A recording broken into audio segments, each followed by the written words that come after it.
네, 우리 기도하심으로 피우다 시작하겠습니다. 하나님 감사합니다. 오늘도 주의 말씀 앞에 우리를 불러주시고 말씀을 묵상하게 하시니 감사합니다. 오늘도 우리에게 주신 말씀을 통하여서 우리 삶의 주의 말씀대로 어떻게 살아야 할지 우리가 고민하고 주님의 도우심을 구하는 이 아침이 되게 하여 주시옵소서. 감사합니다. 예수님 이름으로 기도드립니다. 아멘. 네, 오늘 저희가 함께 살펴볼 말씀 누가복음 20장 20절에서 26절 20장 20절에서 26절 함께 읽겠습니다. 이에 그들이 엿보다가 예수를 총독의 다스림과 권세 아래 넘기려 하여 정탐들을 보내어 그들로 스스로 의인인 체하며 예수의 말에 책잡게 하니 그들이 물어 이르되 선생님이여 우리가 아노니 당신은 바로 말씀하시고 가르치시며 사람을 외모로 취하지 아니하시고 오직 진리로서 하나님의 도를 가르치시나이다. 우리가 가이사에게 세를 바치는 것이 옳으니까 옳지 않으니까 하니 예수께서 그 관계를 아시고 이르시되 데나리온 하나를 내게 보이라. 누구의 형상과 글이 여기 있느냐. 대답하되 가이사의 것이니이다. 이르시되 그런지 가이사의 것은 가이사에게 하나님의 것은 하나님께 바치라 하시니 그들이 백성 앞에서 그의 말에 능히 책잡지 못하고 그의 대답을 놀랍게 여겨 침묵하니라. 아멘. 네, 오늘 본문은 이제 어제 살펴보았던 포도원 비유, 이제 그 비유를 듣고 원래도 예수님을 죽이고자 하였지만 야 이제 더는 안 되겠다 생각했던 그 유대 종교 지도자들이 이제 구체적인 실행에 옮기게 되는 거죠. 그리고 그 실행이 오늘 본문에 나오는, 아마 자신들은 이 방법을 내고 정말 기가 막힌다고 생각을 했을 거예요. 빠져나갈 수 없는 완벽한 함정을 만들어 놓고 지금 예수님께 나아온 것, 이것이 오늘 본문이죠. 우리 20절 한번 그럼 그들이 세워놓은 계획이 뭔지 한번 봅시다. 이에 그들이 엿보다가 예수를 총독의 다스림과 권세 아래 넘기려 하여 정탐들을 보내어 그들로 스스로 의인인 체하며 예수의 말을 책잡게 하니. 자, 이것이 이제 첫 번째 이제 배경이죠. 그러니까 여기서 이제 유대 종교 지도자들이 예수에 대한 모든 처리 권한을 총독에게 넘기려 했다. 이것이 이제 어떤 뜻이냐면 이 당시의 사형권은 로마 정부의 고유 권한이었기 때문에 유대 종교 지도자들은 예수님을 죽이려고 해도 그 로마의 승인이 필요했던 것이죠. 그래서 이제 예수님의 행위 중에 로마 법에 위배될 만한 요소를 찾다가 아주 기가 막힌 방법을 찾아낸 것입니다. 오늘 본문에는 이제 정탐들을 보내어 스스로 의인인 체하여 예수의 말을 책잡았다 이렇게 되어 있는데, 이 병행 구절인 그 마태복음 22장에 보면 제가 채팅창에 올려드릴게요. 오늘 네, 이 병행 구절에 보면 이렇게 나옵니다. 네, 마태복음 22장 15절 16절 이에 바리새인들이 가서 어떻게 하면 예수의 말에 올무를 걸릴까 상의하고 자기 제자들을 헤롯 당원과 함께 예수께 보내요. 이렇게 돼 있어요. 그러니까 지금 바리새인들이 어떻게 예수를 죽일까 고민하다가 나타난 방법이 자기 제자들, 그러니까 바리새인들과 헤롯 당원들을 함께 예수님께 보냈다. 그러니까 오늘 여기서 본문에 나오는 그 정탐들의 정체가 누군지 마태복음에 이제 구체적으로 기록되죠. 이 정탐들은 바리새인들과 헤롯 당원을 함께 예수님께 보낸 거죠. 그것도 정체를 숨기고 간첩으로 보냈어요. 자, 이들이 왜 온 것입니까? 이거죠. 세금을 가이사에게 바치는 게 합당하냐? 이 질문을 하기 위해서 지금 예수님께 나아온 건데, 근데 이 같이 나아온 이 헤롯 당원과 바리새인들이 어떤 사람들인가? 이 두 사람은 이제 늘 언제나 세금 문제로 반대적 입장에 서 있던 그 사람들이었어요. 오늘 본문에 등장하는 이 세는 인두세를 가리키는 단어거든요. 그러니까 인두세는 로마 정부가 식민지에 거두는 그 세금인데요. 특별히 이제 백성 중에서 남자는 14세 이상, 여자는 12세 이상부터 65세까지 부과했던 세금이에요. 그래서 이 세금에 대해서는 사실 뭐 굉장히 논의가 많았습니다. 그러니까 뭐 하나님의 백성이, 이스라엘 백성이 이 인두세를 로마에게 바치는 게 옳으냐, 지금 이 질문을 와서 하고 있는 거죠. 그런데 이 질문을 대답하기가 매우 곤란한 질문이었어요. 왜냐하면 이 납세 문제를 가지고 당시 이스라엘 종파 가운데서도 여러 의견이 있었어요. 그 양쪽 극단이 누구였냐면 바리새파와 바로 헤롯 당원이었어요. 로마 황제의 상이 새겨진, 그러니까 데나리온, 이제 이따가 뒤에 나오는 이 데나리온은 그 로마 황제의 그 글씨와 그 문양, 그 형상이 새겨져 있었어요. 그렇기 때문에 그 로마 화폐의 데나리온으로 황제에게 세금을 바치는 것은 황제를 숭배하는 것으로 여겼기 때문에 율법을 충실히 지키고자 하였던 유대인들의 대부분에겐 거부되었고, 그것을 대표했던 게 바리새파였죠. 어떻게 이걸 내냐. 그러나 또 반대파는 로마 당국에서 이제 세금을 거두는, 로마 정부의 이 로마 정부에서 이 뭐죠? 세금을 거두는 일에 대해서 반대하는 것은, 그러니까 로마 정부를 반항하는 일이었기 때문에 엄격히 처벌했어요. 따라서 로마에 대한 세금 납부는 당시 유대 사회의 뜨거운 현안이었어요. 그리고 유대인들이 이것을 많은 반대했고, 바리새인들도 이것에 대해서 불만과 부당함을 토로했지만 결국 이들도 다 낼 수밖에 없었던 거죠. 어쨌든 지금 이랬던 이들과 그 다음에 헤롯 당원들은 당시 로마 대리 통치자였던 그 헤롯 왕을 지지하는 당원들이었기 때문에 이들이 주로 세금을 거뒀다고 해요. 게다가 로마 정책을 홍보하는 사람들이었죠. 그러니 당연히 자신의 권력을 유지하기 위해서는 로마 정책에 적극 찬성했고, 당연히 이 세금 문제에도 완전 적극적으로 찬성한 걸 뛰어넘어서 심지어 스스로 세금을 거두러 다녔던 거죠.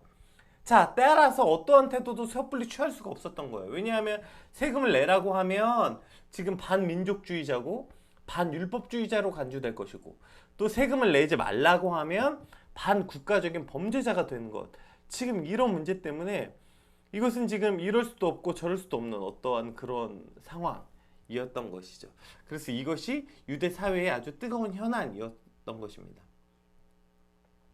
어쨌든 지금 이러한 그 납세에 관한 이게 참 어려운 일이었어요. 그래서 이 납세를 인정하면 가이사의 주권을 인정하는 거고, 가이사를 하나님과 동일한 위치에 두는 것이라고 생각했고, 또 당시 대부분의 유대인들은 이러한 생각을 가지고 있었기 때문에 많은 유대인들이 이 바리새파의 이 이야기 지지를 보냈어요. 물론 그 지지는 신앙 때문일 수도 있고 그냥 세금을 내기 싫었을 수도 있겠죠. 어쨌든 세금 납부를 찬성하는 이 헤롯 당원과 반대하는 바리새파, 이 모두를 지금 예수님께 보낸 거예요. 이것이 그들이 생각한 아주 기가 막힌 계책이죠. 그리고 이렇게 빠져나갈 수 없도록 세팅을 한 다음에 묻는 것입니다. 22절.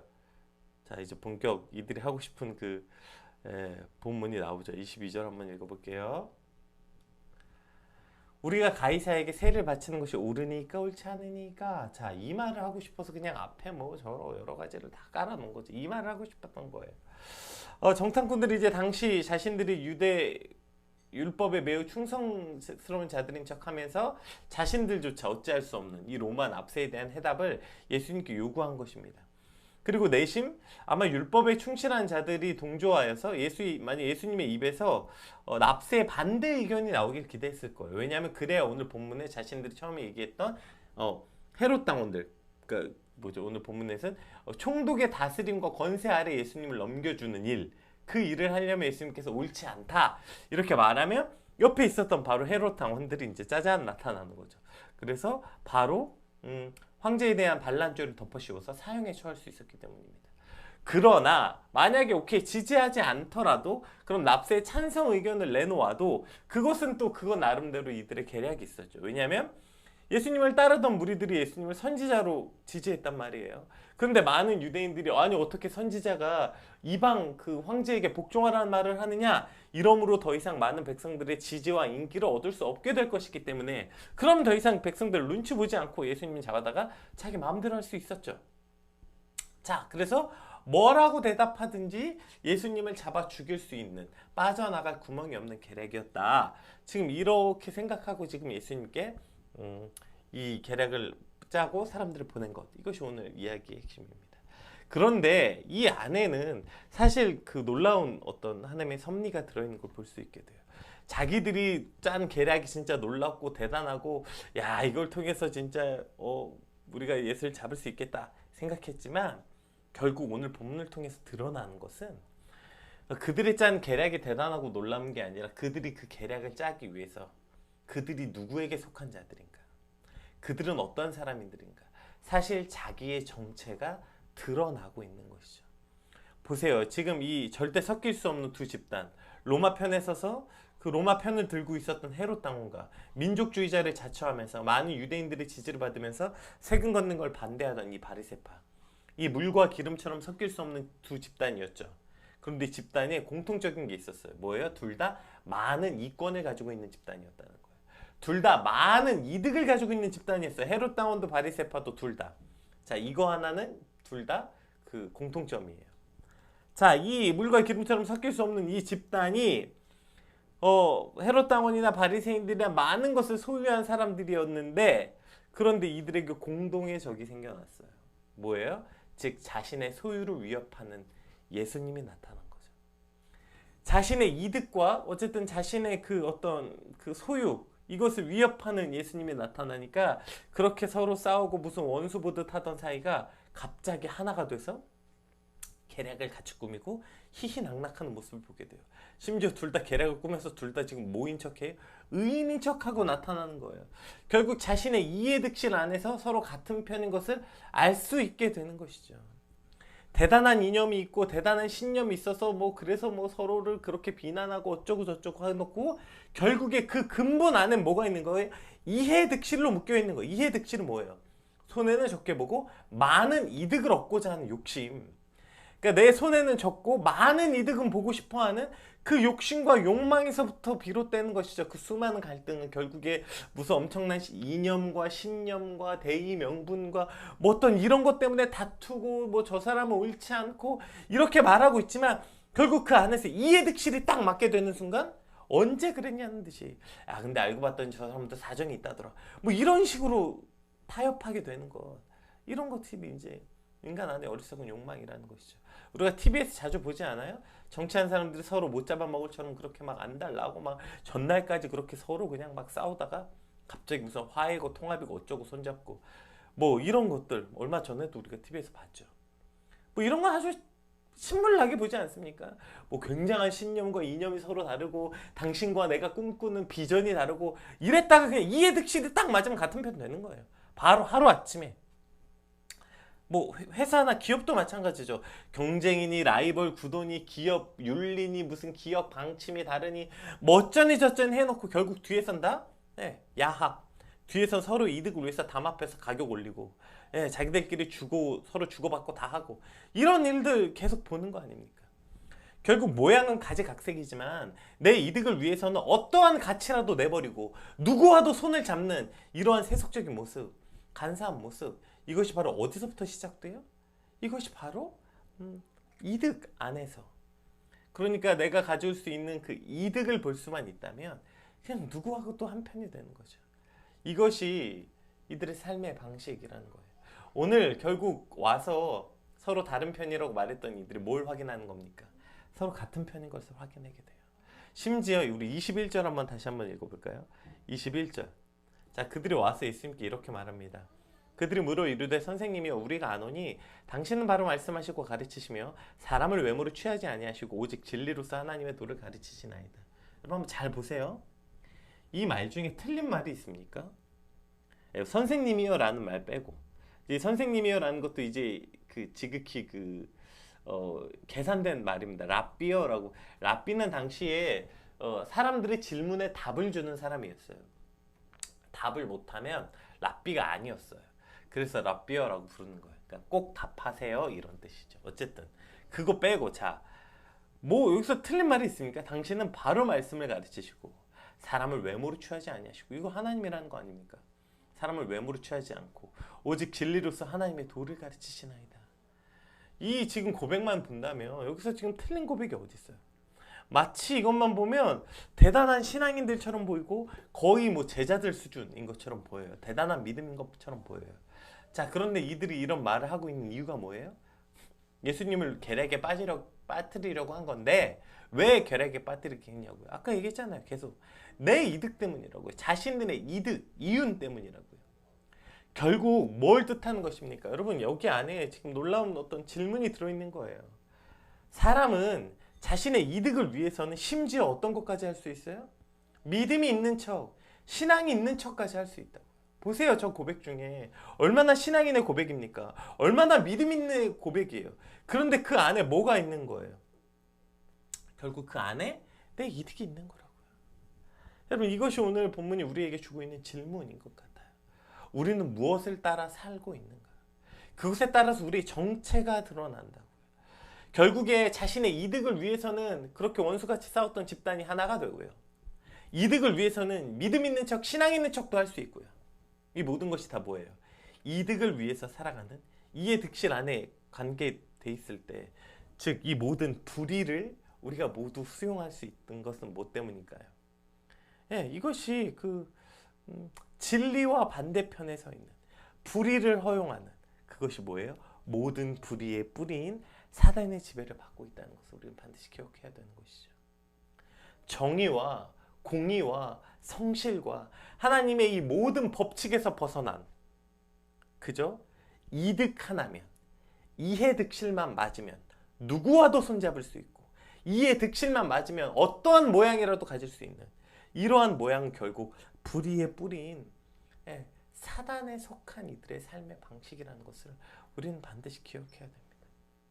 그렇게 본다면 모든 사람들이 다 사실 맞는 거 아니에요. 이해득실이 맞아야 살지. 누구와도 뭐 영원한 적은 없다 뭐 이런 말 하잖아요. 그러나 성경은 그렇게 말하지 않죠. 뭐라고 말합니까? 방해하지 않는 자는 모두 같은 편이다. 하나님의 복음을 위해서는 누구든지 다 한 편이다. 그리고 그 복음을 방해하고 복음의 반대편의 선자들이 원수라고 말하는 거 아닙니까? 이것이 오늘 본문이 말하는 성경이 가르치는 이 신앙의 온전한 모습이라는 것이죠.